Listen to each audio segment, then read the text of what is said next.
Le Grand Prix de l'Âge d'Or nous propose une nouvelle fois du rêve avec des plateaux variés et riches en véhicules rares. Cette année, le circuit de Dijon-Prénois, haut lieu du sport automobile en France, fête ses 40 ans. Pour cette occasion, PM Organisation a réuni plus de 60 monoplaces qui ont écrit l'histoire de la Formule 1 de 1950 aux années 2000.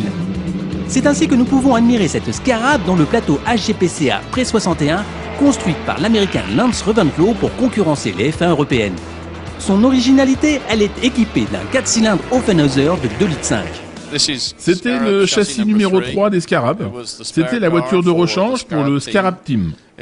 Elle était au Donington Museum depuis 1964 et je l'ai achetée l'année dernière sans moteur et sans boîte. Nous avons passé plus d'1 an, enfin plus précisément 18 mois de restauration et aujourd'hui c'est le jour J.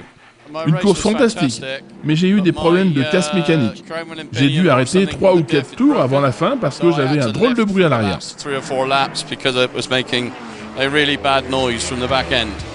Après cette Scarab, un invité de marque nous dévoile sa passion. Ça c'est la 312 T2 de Lauda et la Tyrrell 005 de Stewart qui me faisait rêver dans les années 70-80. C'est extraordinaire qu'il y ait des gens qui les fassent rouler. C'est toute notre jeunesse et c'est merveilleux. Cette réunion de F1 extraordinaire est l'occasion pour certains de réaliser leur baptême du feu en prenant part à la course. C'est le cas de Franck, engagé en HGPCA Pré 66.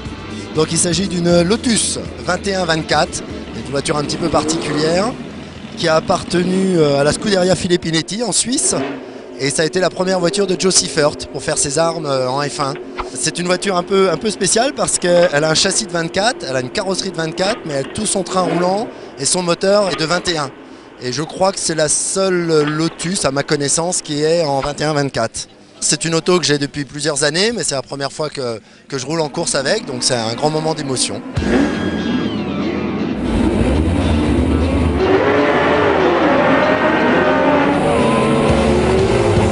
Pour moi, c'est très bien passé, je suis très content.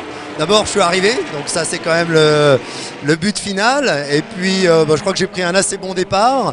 J'étais dans un bon wagon, je suivais une Cooper, c'était sympa, il y a eu un petit peu de bagarre, un petit peu de glisse. C'est un beau circuit pour ce genre d'auto, c'est chouette, c'est vraiment chouette. Parmi les événements incontournables du week-end, le magnifique plateau du GTS-CC course de 2 heures nous a proposé un très beau et rare spectacle avec la participation des Morgan Plus 4 SLR pour Sprinzel Lawrence Racing. C'est une auto très rare, une Morgan SLR. Seulement 3 exemplaires dans le monde. C'est une base classique de classe 4, mais avec un châssis plus aérodynamique, idéal pour nos 3 courses.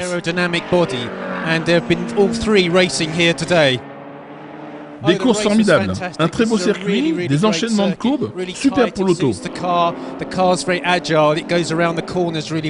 Nous pouvons aller chercher les grosses cylindrées. Elle va vraiment bien dans les virages. Une course virile. De plus avec les 2 autres Morgan SLR. La rouge première, la verte seconde et nous troisième.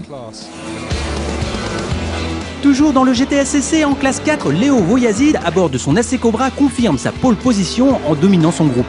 On était premier depuis le début, mais c'était dur parce que quand il y a eu un safety car, une Jaguar était immédiatement derrière nous.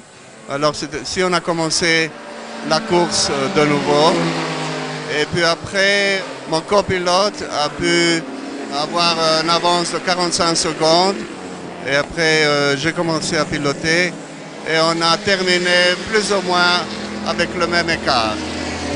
A noter qu'il a également rappelé la première marche du podium du plateau World Sports Cars Masters, ainsi que du plateau Master Touring Cars sur une Ford Falcon devant l'autre Falcon des Français Sarah et Bergès.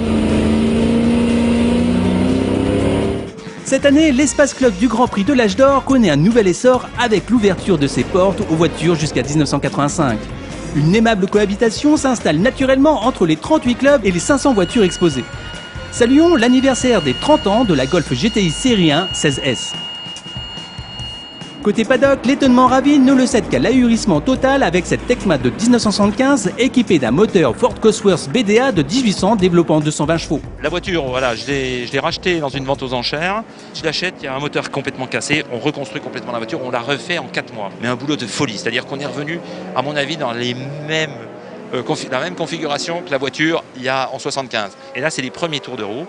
Ça se passe plutôt pas mal.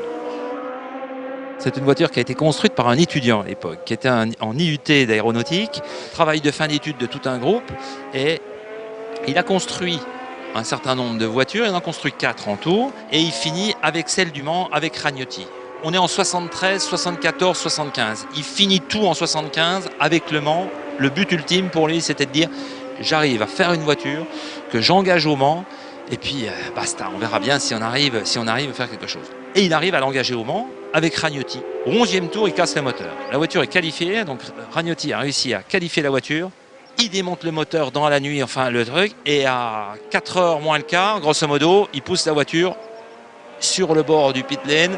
Et là, bon, ils font une dizaine de tours, ils ont des petits soucis, ils ont des problèmes de carrosserie, et puis ils abandonnent. Mais lui, il a gagné son pari, c'est-à-dire, j'ai fait une voiture, elle a fait le Mans, elle a participé, elle a fait mieux que les essais, elle a roulé au Mans. Voilà.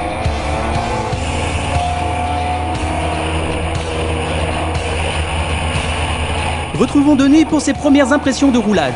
C'est toujours un peu chaud parce que je suis pas habitué à ce genre de voiture, c'est la première fois que je roule un proto. Donc, mais je comprends les gens qui disent une fois qu'on a roulé un proto, on roule plus rien d'autre parce que c'est vraiment particulier. Oh, c'est bon, c'est bon. Enfin, dans la spectaculaire catégorie Boss GP, victoire de Klaas Zwart avec une Jaguar F1 de 2004. Par la même occasion, il s'adjuge le record de la piste en 1 minute 4 secondes 876 millièmes, avec un tour à plus de 210 km/h de moyenne. Très bien, c'est début de soirée, la piste est un peu humide, alors les temps ne sont pas forcément là. Beaucoup de patinage et de glisse, mais nous avons fini la course, c'est ok. Mon meilleur temps de course, 1.04 je pense. Et au qualif, ce matin, j'ai dû faire 1.02. J'adore ce circuit, il est fantastique. Oui, c'est une vraie course, nous donnons le maximum. J'adore Dijon-Prenois, c'est l'un de mes circuits favoris.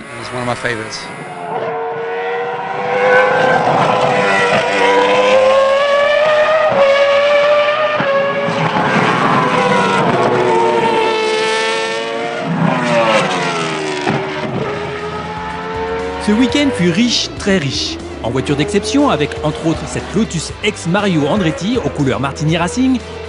Riche également en événements avec un hommage à Carroll Shelby avec cette superbe Cobra Daytona. Cette édition du Grand Prix de l'Âge d'Or est un véritable succès avec plus de 15 000 passionnés qui ont visité ce musée vivant aux beaux jouets pour grandes personnes.